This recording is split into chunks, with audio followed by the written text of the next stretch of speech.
500년 전 세상을 완전히 뒤집어 놓은 생각이 있었습니다. 딱 두 가지 질문에 대한 새로운 답이었는데요. 구원은 대체 어떻게 얻는가? 그리고 우리 삶의 궁극적인 목적은 무엇인가? 오늘 바로 이 믿음과 영광이라는 세상을 바꾼 두 가지 생각 속으로 깊이 들어가 보겠습니다. 자, 시작부터 이런 질문 한번 던져볼게요. 만약에 말이죠, 구원이라는 게 우리가 열심히 노력하고 애써서 얻어낼 수 있는 게 아니라면 어떨까요? 바로 이 질문 하나가 거대한 논쟁의 불씨를 지폈습니다. 네, 이 구원에 대한 질문은요, 그냥 신학자들끼리 하는 그런 얘기가 아니었어요. 당시 사회 전체를 뒤덮고 있던 아주 거대한 불안감의 근원이었고, 곧 닥쳐올 역사의 대격변, 그 중심에 서 있었죠. 그럼 당시 교회는 이 질문에 대해 뭐라고 답하고 있었을까요? 16세기 사람들은요, 구원을 일종의 영적인 빚을 갚는 과정이라고 생각했어요. 그래서 고행을 하거나 저 멀리 성지순례를 떠나거나 헌금을 내거나 온갖 선한 일을 해서 그 빚을 청산해야 한다고 믿었죠. 물론 하나님의 은혜도 필요하지만 그걸 완성시키는 건 결국 인간의 노력이라고 본 겁니다.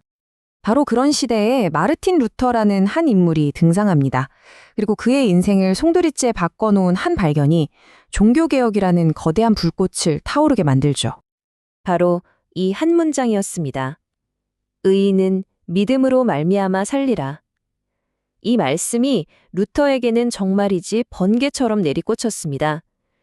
그동안 그가 알던 구원에 대한 모든 생각을 단숨에 무너뜨리는 아주 단순하지만 그야말로 폭발적인 깨달음이었죠. 여기서 칭의라는 아주 중요한 개념이 등장하는데요. 칭의는요, 내가 막 노력해서 점점 더 의로운 사람으로 변해가는 게 아니에요. 그게 아니라 하나님께서 그냥 법정의 판사처럼 선언해 버리시는 겁니다. 너는 의롭다 하고요. 와, 이거 엄청난 차이죠? 내가 의롭게 되는 것과 의롭다고 선언받는 것. 하늘과 땅 차이입니다. 이 표를 보시면 그 차이가 확 들어올 겁니다. 기존의 관점은 결국 나의 공로에 방점이 찍혀 있어요. 물론 하나님의 은혜가 좀 도와주기는 하지만요. 근데 종교개혁의 관점은 완전히 달라요. 내 공로는 1도 없고 오직 그리스도의 공로가 나에게로 그냥 옮겨졌기 때문이라는 거죠. 주체가 인간의 성취에서 하나님의 행위로 180도 바뀌는 순간입니다. 자, 그럼 종교개혁의 첫 번째 핵심 원리인 이 오직 믿음에 대해 조금 더 파고 들어가 보죠. 여기에 생각보다 오해가 꽤 많거든요.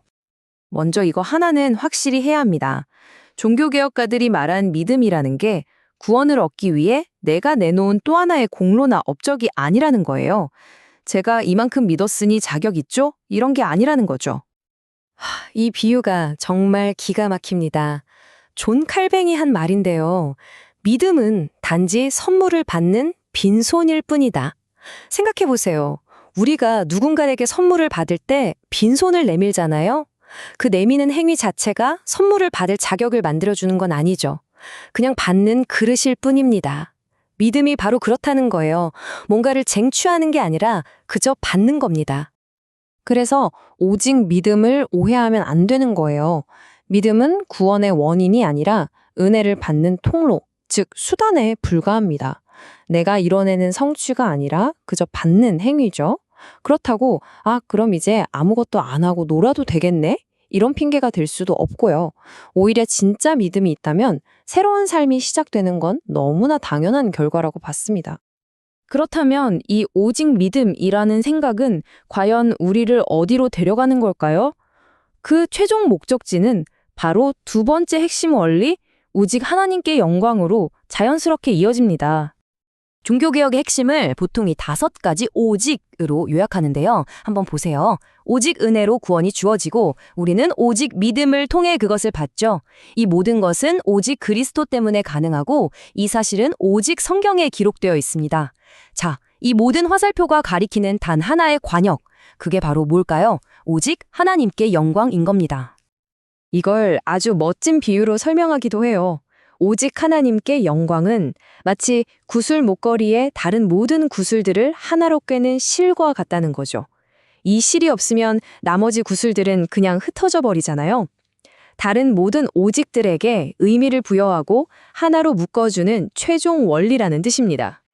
결론은 이겁니다. 만약 구원이 처음부터 끝까지 100% 하나님이 하신 일이라면 그에 대한 모든 박수갈채와 영광 역시 오직 하나님 한 분께만 돌아가야 한다는 거죠. 결국 이 세상을 만드신 목적과 우리를 구원하신 목적이 하나로 만나는 거예요. 바로 하나님의 영광을 드러내는 것. 자, 여기까지가 500년 전의 이야기였습니다. 그럼 이제 시간을 현재로 확 돌려볼까요? 이 위대한 생각들이 오늘날 우리에게는 과연 어떻게 받아들여지고 있을까요? 혹시 그 의미가 변질된 건 아닐까요? 그런데 여기서 아주 뼈아픈 지적이 나옵니다. 오늘날 우리의 믿음은 어떠냐는 거죠. 혹시 내 개인적인 성공을 위한 만능 열쇠나 기적을 일으키는 마법 주문처럼 여기고 있지는 않나요? 교회의 성장을 위한 수단, 심지어는 내 믿음이 이 정도다라고 자랑하기 위한 도구가 되어버린 건 아니냐는 날카로운 경고입니다.